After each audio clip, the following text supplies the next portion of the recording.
Muchas gracias, presidentes. Con su permiso, yo, a diferencia del senador James, voy a hablar primero en lo particular, porque me adhiero a su postura en lo general.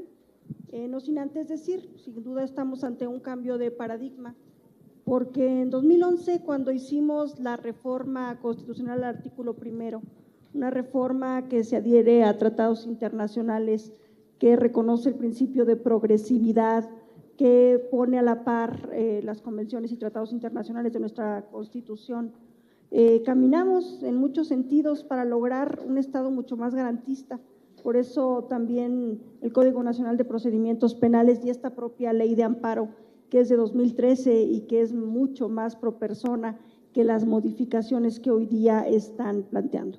En ese sentido, me parece que es absolutamente restrictivo de los derechos lo que se está proponiendo, de los derechos humanos fundamentales, y que se despega de la Convención Interamericana de Derechos Humanos y también de la Convención de Viena. Yo voy a hablar en particular en esta participación de los créditos fiscales. Miren, los créditos fiscales los emiten todo tipo de autoridades, el SAT, el ISSSTE, el IMSS, el Infonavit, y la base que mantiene este país y crecimiento económico empresarial, el 80% de ella es de micro, pequeña y mediana empresa. Cuando ustedes se ponen a leer estos artículos y digan que pague el que no quiere pagar, me parece como que se están refiriendo a un empresario en lo particular y no se dan cuenta que la ley general es abstracta y es impersonal.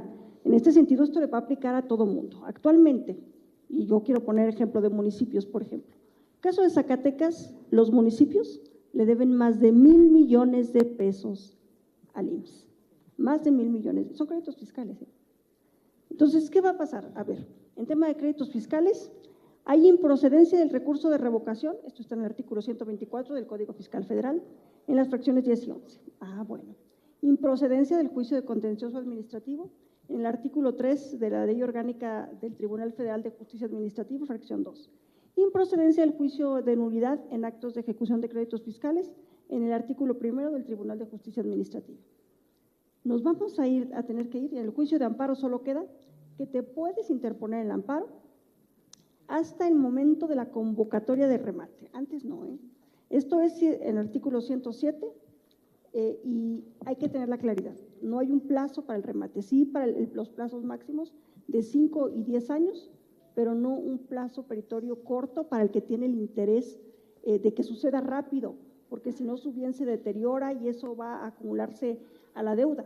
Entonces, los municipios que actualmente trabajan con un criterio de excepción, hay que decirlo, de la Corte, pues esto no está en piedra, porque finalmente si cambia la legislación, cambian los criterios de la Corte. No podemos incluso estar justificando las modificaciones a los artículos que hacemos ni en jurisprudencias, ni en tesis, ni en criterios de la Corte, porque si cambia la ley, pues van a cambiar los criterios, jurisprudencias y tesis. Y no vamos a decir que la autoridad no tiene la facultad de cobrar, la tiene. El artículo 145 del Código Fiscal Federal le establece la facultad a la autoridad para cobrar. Entonces, estamos dejando al ciudadano común, o sea, al empresario común, sin herramientas de defensa, sin mecanismos de defensa y muy acotado en amparo, irse hasta el remate para poder decir, oye, me violentaron procesos, en el proceso me violentaron algún trámite, alguna situación. Entonces, todo esto es en detrimento, pues, de quien arriesga, quien invierte, quien se la rifa por México y quien finalmente es el motor de este país. Me parece que es retroactivo y que no debe de ser de esta manera.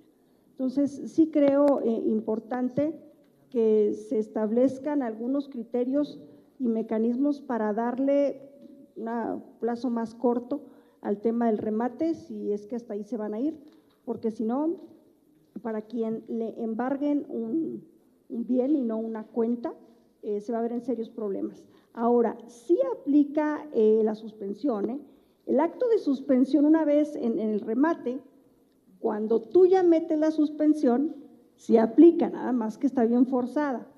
¿Cómo va a proceder? Bueno, en el remate, siempre que se garantice con un billete de depósito, esto solamente los expide el Banco del Bienestar, nomás que ahí tienes que meter pues todo tu adeudo, todos tus accesorios y multas y recargos. Si no, no puedes pagar,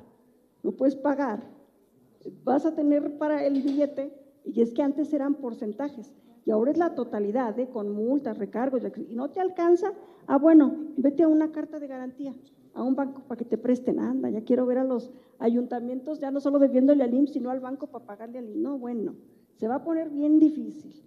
Entonces, habrá que ver cómo buscamos áreas de oportunidad, porque la verdad que el sistema fiscal es muy amplio, no todos los contribuyentes son iguales y pues no se puede tratar en desigualdad las desigualdades, ¿no? Quiero hablar también del tema de la prisión preventiva oficiosa, otra vez, a ver, tenemos sentencia de la Corte Interamericana de Derechos Humanos. Si tenemos sentencia de la Corte Interamericana de Derechos Humanos que no podemos utilizar la prisión preventiva oficiosa para todo, y es que hoy día el artículo 19 de la Constitución nos marca prisión preventiva oficiosa, pues ya prácticamente para todo, la tenemos para robo a casa habitación, para robo de tu transporte, la tenemos para un infinidad de cosas. Y nos dice la Corte, utilízala solo de manera excepcional, la Corte Interamericana de Derechos Humanos, bueno, vamos que para todo. Y acá le metemos, no, ¿sabes qué? Tampoco ya puedes meterle suspensión al tema de los amparos en todo lo que tenga que ver con prisión preventiva oficiosa. ¿Ok? Entonces, desde el amparo buscador te van a meter ante la autoridad y te dice el senador, no, ya no van a ser 60 días, en 90 nos resuelve, no, pues entonces en 90 váyase a bote en lo que se resuelve.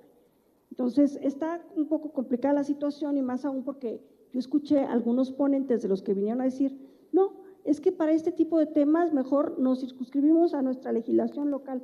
Aquí nosotros no tenemos por qué adherirnos a los convenios internacionales. No, pues entonces mejor ya digan que repudian la Convención de Viena, que dice que los acuerdos se cumplen. Yo los invitaría a revisar esta Convención de Viena, porque definitivamente lo que estamos haciendo es incumplir con los tratados internacionales y decir, para lo que quiero estoy y para lo que no quiero no. Entonces, ¿vamos a cumplir con la progresividad de los derechos humanos marcados en el primero constitucional o no? Este es un tema muy importante, ¿no? Entonces, ahora ya habiendo hablado de prisión preventiva oficiosa y del tema fiscal, en el poco tiempo que me queda hablaré de algunos temas de las generalidades. A mí me parece que el interés legítimo no se debe de detener. El interés legítimo no deben de definirse porque finalmente, y aunque estaba en jurisprudencias de la Corte, la jurisprudencia de la Corte no nos obliga.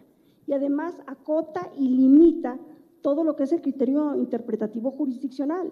Entonces ya le vas a decir al juez mucho más marcado hasta dónde procede y hasta dónde no. Además, en la jurisprudencia de la Corte, que ustedes lo quieren sustentar, esa jurisprudencia era mucho más amplia. Léanla completa y no solo hablaba de una afectación presente, hablaba de afectaciones presentes y futuras, pero ciertas. Y en apariencia de buen derecho, aquí le restringen lo futuro. ¿Qué vamos a hacer para tratar de probar el tema de los amparos medioambientales, que por lo regular tienen que ver con afectaciones que serían futuras y no presentes? Es un tema que si tú acotas, restringes al tema de meterlo en una definición de la ley, va a acotar sin duda el criterio de definición. Entonces, también tenemos el tema de los límites a la suspensión y el tema de la ponderación, que es un poco que yo les decía, esta facultad de ponderación que les dan a los jueces entre el interés social, la apariencia de buen derecho. Sí, pero si tú en toda la ley te pasas limitando y restringiendo y acotando, pues entonces ¿hasta dónde va a llegar el criterio de ponderación? Va a estar más cargado a no otorgar la suspensión que así otorgarla. El incumplimiento de cumplir con la sentencia por una imposibilidad material o jurídica, yo no comparto de que se haya solucionado absolutamente nada o que el hecho de que esté en otras normativas pues lo salve, porque finalmente estamos ante un juez de amparo y el juez de amparo es el que detiene el hecho, no estamos ante un juez que va a definir el fondo del asunto del tema. El juez de amparo es el que dice, deténganlo, no lo fusilen hasta que se averigüe. Bueno, entonces, sí, claro que tenemos que evitar que los jueces empiecen, o que las autoridades empiecen a decir, no puedo cumplir porque no tengo dinero. El hecho de ponerlo aquí en amparo, nomás nos va a dar pues la pauta para que se cumpla con el artículo 17 de la Constitución y con el artículo 25 del Pacto de San José, que dice asegurar el cumplimiento por las autoridades competentes de toda decisión en que se haya estimado procedente el recurso. Entonces, no creo que deba de ir en juicio de amparo esta disposición. Me parece bien que las sanciones se regresen a los funcionarios y no a las instituciones, porque entonces sería decir, bueno, el Estado comete un abuso, pero el Estado mismo lo paga, entonces no tendría ningún sentido. Y celebro que se haya corregido el error del duende en el transitorio primero, párrafo segundo, que estaba en el dictamen el día de hoy. Pues vamos a votar en contra, me parece que es regresivo totalmente el dictamen y que habla solamente de nuevo modelo, ¿no? Un gobierno mucho más autoritario, un gobierno que deja a los ciudadanos con mucho menos mecanismos de defensa y que va en contra de nuestra propia Constitución y de las convenciones internacionales a las que nos debemos. Es cuanto.